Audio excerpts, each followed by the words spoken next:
මගේ නම දේශාන්. මම අද තමයි අලුතින් ජොබ් එකට යන පළවෙනි දවස.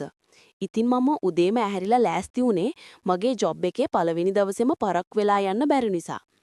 ඉතින් ඒ හින්දා උදේම නැගිටලා පහනක් තියලා අම්මටත් වැදලා මම ගෙදරින් පිටත් වුණා. මේක මගේ පළවෙනි ජොබ් එක නිසා මම ගොඩක් ආසාවෙන් තමයි එතනට ගියේ.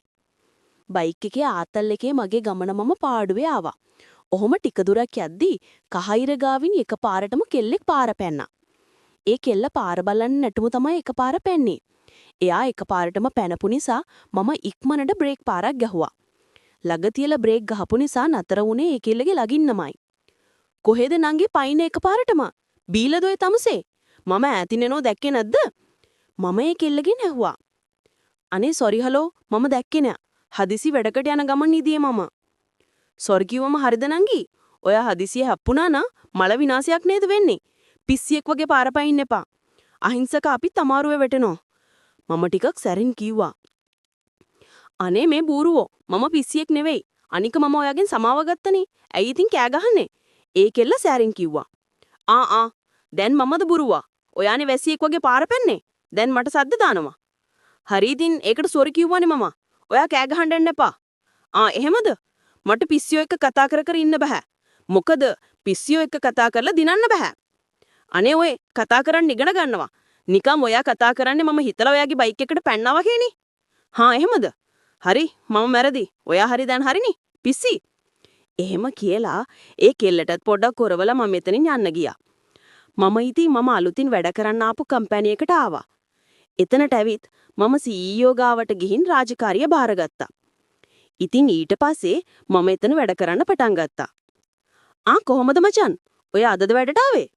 මට එහා පැත්තේ ටේබල් එකේ ඉඳපු කෙනා මට කතා කළා. "ඔව් මම අද වැඩට ආවේ." හරි මල්ලි. මොකද්ද වැඩ නම?" දේශාන්. මම රෂෙන්. හොඳට වැඩ ටික කරගෙන ඵලයන් බං හොඳේ." "හරි අයියේ." පස්සේ අපි දෙන්න පොඩ්ඩක් කතා බහ කරලා අඳුන ගත්තා. එයා හොන චරිතයක් වගේ තමයි මට නම් ඒ වෙලාවේ හිතුනේ. පස්සේ ඉතින් එහෙම වැඩ කර කර ඉද්දි තමා අද උදේ මගේ බයික් එකට පැන්න කෙල්ල ඔෆිස් ආවේ. ඒ කෙල්ල ඔෆිස් එකට ඇවිත් CEO ගේ රූම් එකට තමා ගියේ. රෂේන් අයියේ අර අතනින් ගිය කෙල්ල කවුද? මම රෂේන් අයියගෙන් අහුවා. ඒ අපේ බොස්කි දුව බං. එහෙමද? මොකෝ කැමැත්තක්වත් හිතුනද? නෑ මම මේ නිකට අහුවේ. හාකෝ. ඔප්පොට සිරි මේකි බොසාගේ දුවද? මට ජොබ් එක හම්බුන දවසේම ජොබ් එක නැති වෙයි වගේ. මේකි මම වැන්න කියලා තාත්තට කිව්වත් මම ඉවරයි. මම මටම කියාගත්තා. ඉතින් එහෙම හිතලා ආයෙ මගේ වැඩ ටික කරන්න පටන් ගත්තා. පෑ 3කට පසු මමයි රෂේන් අයියයි තව කොල්ලෙකුයි ටේබල් එකට ගිහින් තේ බිව්වා. රෂේන් අයියා අනිත් කොල්ලටත් මාව හඳුන්වලා දුන්නා. ඉතින් අපි 3 දෙනා කතා කර කර තේ බිව්වා. ඔන්න ඉතින් ඊට පස්සේ තමයි විනාශ වෙන්න පටන් ගත්තේ. බොස්ගේ දුවත් තේ බොන්න ටේබල් තියෙන තැනට ආවා. මේකි මාව දැක්ක විතරයි. කෙලින්ම ආවේ අපේ ටේබල් තියෙන තැනට. "තමුසේ මුකුඩ මෙහෙ කරන්නේ?" ඒ කෙල්ල මගෙන් ඇහුවා. මම ඉතින් මුකුත් නොකිය උඩ බලාගෙන ඉඩියා. "ඇයි උදේ දාපු සද්දෙකෝ?" "කෝ ඉතින් සද්ද නෑනේ." එහෙම කියලා මේකේ මගේ කොලරකින් ඇල්ලුවා. ඉතින් ඒත් මං උඩ බලාගෙන ඉදියා. මිස් මෙයා මේ අලුතින් ආපු ළමෙක් මිස්. මොකක් හරි වුණා නම් සමා වෙන්න." රෂේන් අයියා කීවා. නෑ මෙයා හෙන චණ්ඩියෙක්. අද උදේ මට හෙන සද්දයක් දැම්මා. දැන් කෝ ඒ සද්දේ කියලා මං අහන්නේ. ඒ ඔයා කවුද කියලා දන්නේ නැති නිසා වෙන්නේ නැති මිස්. මම මුට කියන්නම් ආයෙ මෙහෙම කරන්න එපා කියලා. නෑ ආයෙ මට සද්ද දැම්මොත් මම්මයි මෙයාගේ කන පලන්නේ. එහෙම කියලා මගේ කොලරකින් අතාරම් ඒ කෙල්ල එතනින් ගියා. අනේ මොකෝයි වුනේ? රෂේන් අයියා මගෙන් අහුවා. "ඒකිට ට්‍රැක් කොයි? බොස්ගේ දුව නෙවෙයි නම් මම දෙන්නේ ඒකිට උඩින් යන්න." නෑ අද උදේ මොකද දුන්නේ ගියහන්කෝ. නිකම් බයින්න විදියක් නැහැ. සදලි මිස් ගොඩක් හොඳ කෙනෙක්. එයාගේ නම සදලිද? ඔව් සදලි තමා නම. උඹ මට කියහන්කෝ උදේ මොකද්ද උනේ කියලා. පස්සේ මම වෙච්ච සීන් එක රෂේන් අයියට කිව්වා. අඩෝ මාර සීන් එකක් නේ වෙලා තින්නේ. රෂේන් අයියා hina වෙමින් මට කිව්වා. ඔව් මේකි හෙන සීන් එකේ ඉන්නේ. ඒකට නම් රෂේන් අයියටත් හොඳටම hina ගියා. පස්සේ ඉතින් අපි තේ බීලා ආයෙ වැඩ කරන්න ගියා. ඔහොම ඉතින් වැඩ කරලා මගේ පළවෙනි දවසේ සාර්ථක ලෙස නිමා කිරුණා. හවස 5:10.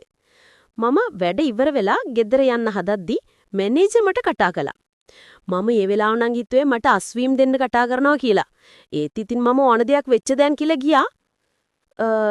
මේ අපේ ඔෆිස් එකේ හැමෝම දාන්නේ එක ඩිසයින් එකක් තියෙන ටයි එකක්. ඉතින් ඔයත් ඔයගේ සයිස් එකට මැච් වෙන විදිහට ටයි එකක් ගාඩ් රූම් එකෙන් ගන්න එතන ඇති. මැනේජර් කිව්වා. හරි සර් මම ගන්නම්. අම්මෝ දැන් තමයි ඇඟට ලේ ටිකක් ඉනුවේ. මං හිතුවේම මට ෂොට් එක හම්බ වෙයි කියලා. ඉතින් ඊට පස්සේ මම ගාඩ් රූම් එකට ගිහින් විස්තරේ කිව්වා. ඔය පුතා අලුතින් දාවේ? එතන ඉදපු සිකියුරිටි අංකල් මගෙන් ඇහුවා. ඔව් අංකල්. හරි. මෙතන තියෙන යවගෙන් දෙකක් තෝරගන්නකෝ. එතන ඉදපු සිකියුරිටි අංකල් මට කිව්වා. ඉතින් මමත් මගේ සයිස් එකට ටයි තේරුවා. එහෙම තෝරද්දි මම දැක්ක නිල් පාට තෑගි පෙට්ටියක්. ඒක ගොඩාක් ලස්සනට පැක් කරලා තිබ්බේ. ඒ දේ දැක්කම මට මගේ අතීතේ මතක් වුණා. මගේ තාත්තත් මගේ 17 වෙනි උපන්දිනේක මට ෆෝන් එකක් ගෙනත් දීපු විදිය. එදා මම ගොඩාක් සතුටු වුණා. අද සිකියුරිටි අංකල්ගේ ළමයාගේ උපන්දිනේ වෙන්න ඇති. අද එදා මම සතුටු වුණා වගේ තව කෙනෙක් සතුටු වෙල්වනේ කියලා මට හිතුණා. මේ වගේ තාත්තලා ලබන්න පින් කරන්න ඕනේ. මම මටම කියාගත්තා. පස්සේ මම ටයි දෙකක්කුත් තෝරගෙන ගෙදර යන්න පිටත් වුණා.